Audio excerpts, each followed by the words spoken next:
Konteks adalah situasi yang ada hubungannya dengan suatu data atau kejadian. Ketika kita membaca suatu bagian Alkitab dan mulai berpikir atau bertanya tentang suatu informasi di bagian itu, ada kemungkinan besar jawaban atau penjelasannya terdapat dalam pemaparan konteks di bagian itu atau di bagian lain. Ketika penulis Alkitab tidak menjelaskan informasi yang kita pertanyakan, ada kemungkinan bahwa informasi itu sudah umum diketahui oleh komunitas beriman di masa itu.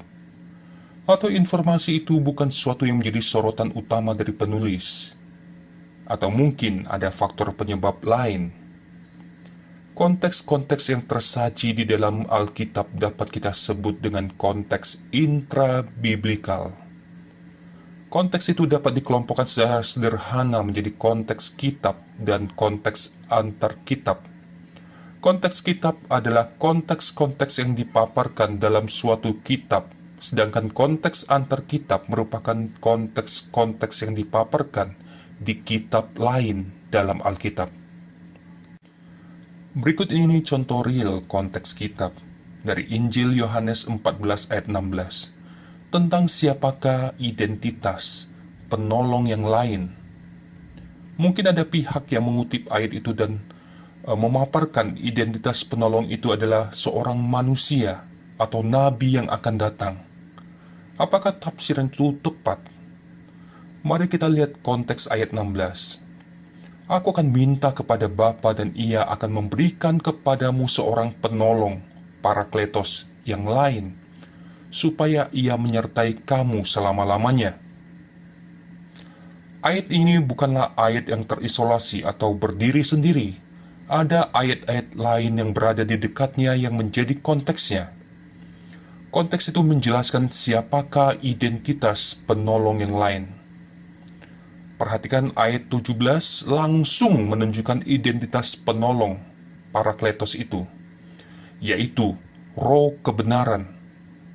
Jika belum puas, mari kita terus membaca ayat-ayat berikutnya.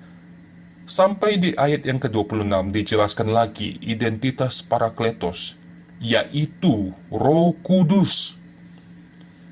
Jadi dapat kita simpulkan tafsiran identitas penolong atau Parakletos itu adalah Roh Kudus atau Roh kebenaran, bukan seorang manusia atau nabi.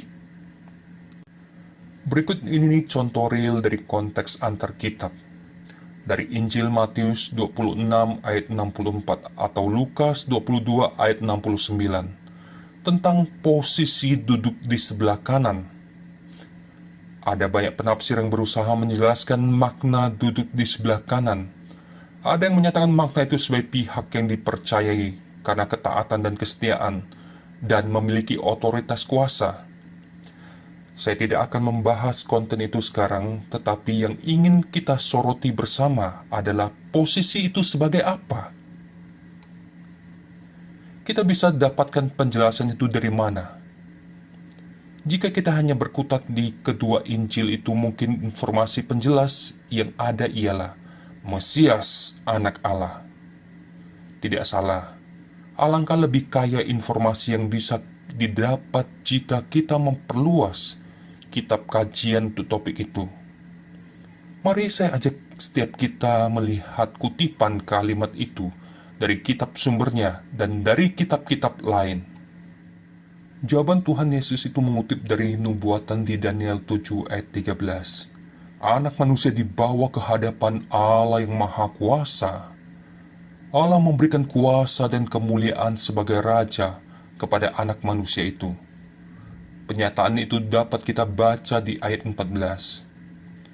Yesus Kristus diberikan kuasa dan kemuliaan sebagai Raja Mesianik di surga dan di bumi. Apakah hanya sebagai Raja Mesianik saja posisi itu? Jika kita mempelajari kitab Ibrani misalnya di pasal 8 ayat 1, maka posisi itu adalah Imam Besar Surgawi. Jadi kedudukan anak manusia, Yesus Kristus, yang duduk di sebelah kanan Allah yang Maha Kuasa, adalah sebagai Raja dan Imam. Posisi seperti itu bukanlah suatu konteks yang asing, Dalam kitab Kejadian dapat ditemukan Melkisedek sebagai raja dan imam.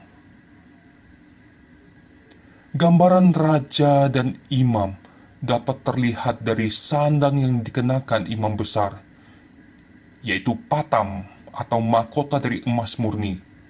Keluaran 28 ayat 36. Beberapa contoh itu menunjukkan kekayaan informasi dari konteks antar kitab. Kemudian ada konteks yang informasinya dapat ditemukan di luar Alkitab. Ini yang dikenal dengan konteks ekstra-biblikal. Konteks ekstra-biblikal yang representatif atau memadai sebaiknya diselidiki dari pemahaman internal komunitas beriman atau pihak eksternal yang mempengaruhi atau memiliki korelasi dengan komunitas beriman.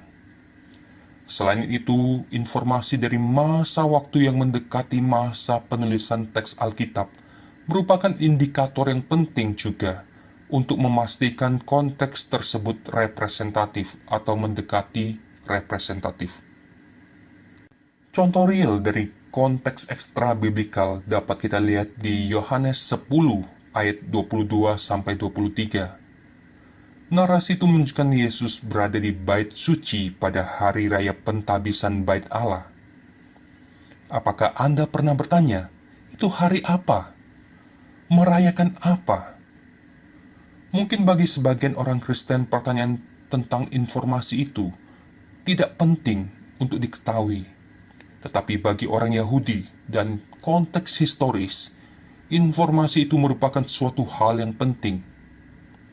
Apakah Anda tahu hari raya apakah itu? Apakah A. Hari raya pentabisan bait Allah zaman Raja Salomo? Atau B. Hari raya pentabisan bait Allah zaman Esra? Atau C. Hari raya pentabisan bait Allah di zaman siapa? Bagi orang tertentu mereka akan menyatakan bahwa kebenaran itu relatiflah. Kita tidak bisa mengetahui dengan pasti hari raya yang mana. Mungkin bisa jawabannya A atau B atau C. Tetapi jika kita mau melakukan studi lebih jauh, maka kita akan peroleh data sejarah bahwa hari raya itu merupakan perayaan pentabisan bait suci pada zaman Yudas Makabe. Tentu saja data atau informasi konteks itu tidak dapat kita temukan di dalam Alkitab. Informasi itu dapat kita temukan dari catatan di kitab 1-2 Makabe atau catatan sejarah dari Flavius Josephus.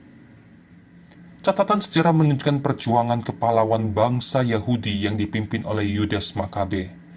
Perjuangan itu melawan Antiochus IV Epiphanes yang menajiskan bait suci.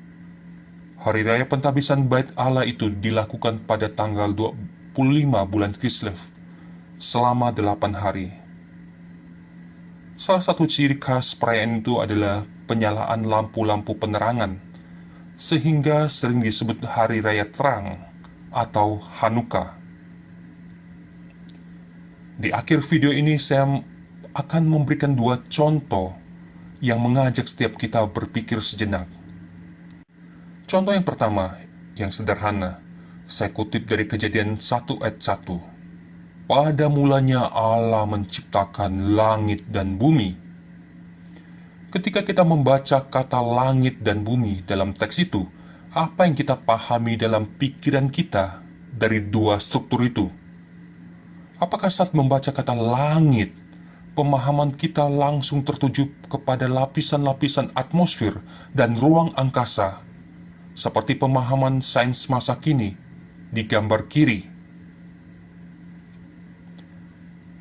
Apakah saat membaca kata bumi, pemahaman pikiran kita langsung tertuju kepada bentuk bumi yang spherical, yang terdiri dari lapisan kerak bumi, mantel, dan inti, seperti pemahaman sains masa kini? Ketika pemahaman kita langsung tertuju kepada konsep gambar yang di sebelah kiri, sesungguhnya kita sedang memahami langit dan bumi bukan dari konteks Alkitab.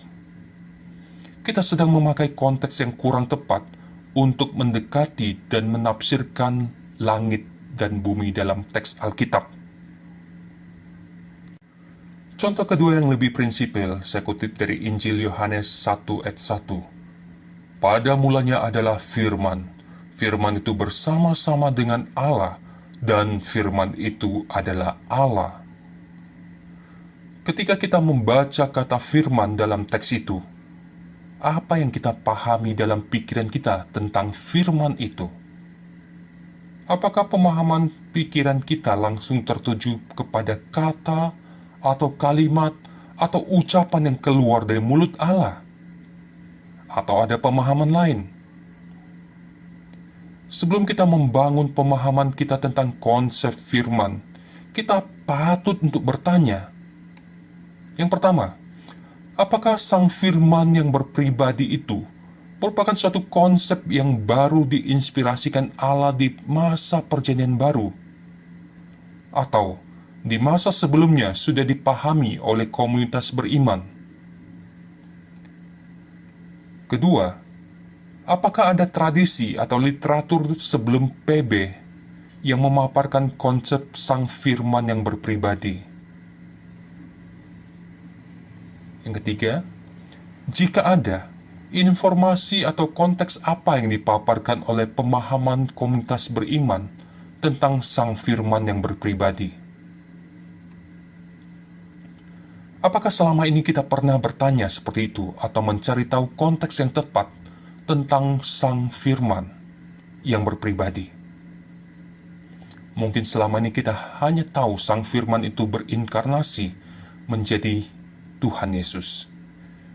Sang firman itu yang menciptakan, menopang, dan menebus. Ya, pemahaman itu tidak salah.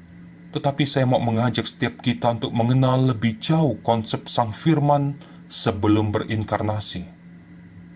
Apakah selama ini kita memiliki data informasi, konteks intra-biblikal dan ekstra-biblikal yang komprehensif?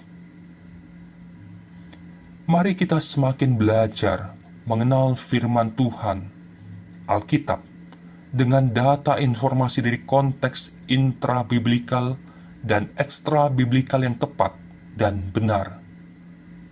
Guys, jangan lupa di subscribe, like, comment, and share ya, sebagai support bagi perkembangan channel ini. Thank you, Tuhan Yesus memberkati.